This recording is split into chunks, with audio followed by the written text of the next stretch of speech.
మాది వెల్మేడ్ గ్రామము, చిట్యాల మండలం, Nalgonda district. Sir KCR sir నమస్కారం, కేటీఆర్ సార్ నమస్కారం.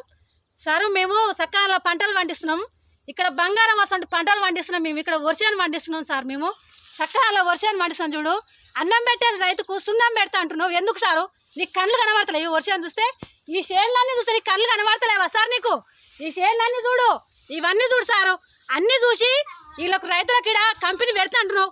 ఏ విధంగా పెడతావు నువ్వు కంపెనీ? మా ఊర్లో ఇప్పటికే 18 కంపెనీలు ఉన్నాయి. ఆ 18 కంపెనీల వాసనతో మేము చచ్చిపోతున్నాం ఆల్రెడీ.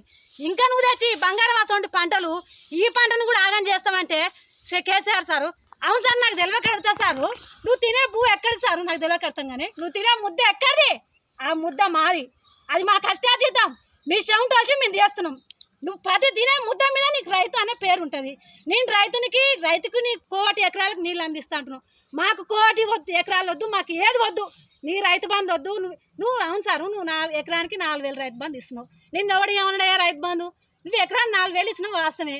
మరి నాకున్న 4 ఎకరాల భూమి నువ్వు గుంజుకుంటుంది. మరి ఏం చేసి బతకనయ్యా? చెప్పు కేసీఆర్ సార్, దండం పెడితే చెప్పు సార్, నువ్వే చెప్పు. నువ్వు కనుక దౌర్జన్యం చేసి మా భూమి గుంజుకుంటే మేమందరం ఇక్కడనే ఊరేసుకొని చచ్చిపోతాం. ఇక్కడ చెట్లనే, లేదంటే విషయం దాగి మేమందరం ఈ పంట కాదని మాకు కాదని వదిలేసి నువ్వు కంపెనీ పెట్టుకుంటా అంటే సారు మేమందరం చచ్చిపోతాం. ఇప్పుడు పంట ఇప్పుడు ఒక్క కొప్పుగుట్ట మాత్రం దాని 418 సర్వే నెంబరు, అది ఒక్కటి తీసుకుంటా అంటున్నావు. సరే, అది అసైన్ ల్యాండ్ అన్నా, అది తీసుకో, మాకు అవసరం లేదు. ఇది మా పట్టభూమి కదా సారు.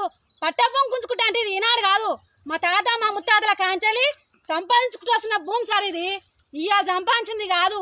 ఒక 60-70 ఏళ్ళ నుంచి మా తాతల కాంచి, మా ముత్తాతల కాంచి మేము గొల్ల కుర్మలం సారు. మేము గొల్ల కుర్మలం. మా తాతలు గొర్రెలం కాసి ఈ భూమి సంపాదించుకురు. మా ముందు భవిష్యత్తులో మా పిల్లలకు అక్కడికి వస్తుందని. ఇవాళ ఏమేమి సార్?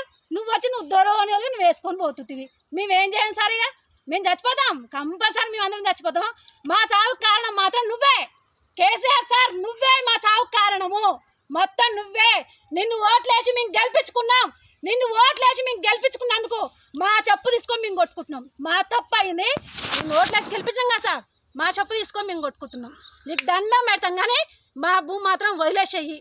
నిన్ను సారు నీ ఇంట్లో బాంచ పని చేసుకొని బతాం. మేము నువ్వు తిన్న ఎంగిలి గిన్నెలు కడిగి మేము బతాం, కానీ మా భూమి మాత్రం తీసుకోకు. మాకు చిన్న పిల్లలు సారు. మా మొగలు గొర్రెలను కాచుకుంటానికి ఆ గుట్ట పోయి గొర్రెలను మెప్పుకుంటారు. నువ్వు ఆ గుట్ట కూడా గుంజుకుంటుంది. మరి గొర్రెల్లోని ఇస్తేవి, గొర్రెల కుర్మల కానీ యాదవుల కానీ, మరి గొర్రెలు ఇస్తేవి, బర్రెలు ఇస్తేవి, అన్నీ ఇస్తేవి. అన్న 4 ఎకరాల భూమి తీసుకుంటేవి. మరి మేమేం చేసుకొని బతకమయ్యా? సకానాలు ఈ పంట తీసుకొని నువ్వు ఫ్యాక్టరీ పెట్టుకుంటా అంటే ఈ అన్నం ఎట్ట తింటావయ్యా? నువ్వు అన్నం తినవా? నువ్వు గడ్డి తింటావా కడుపుకు?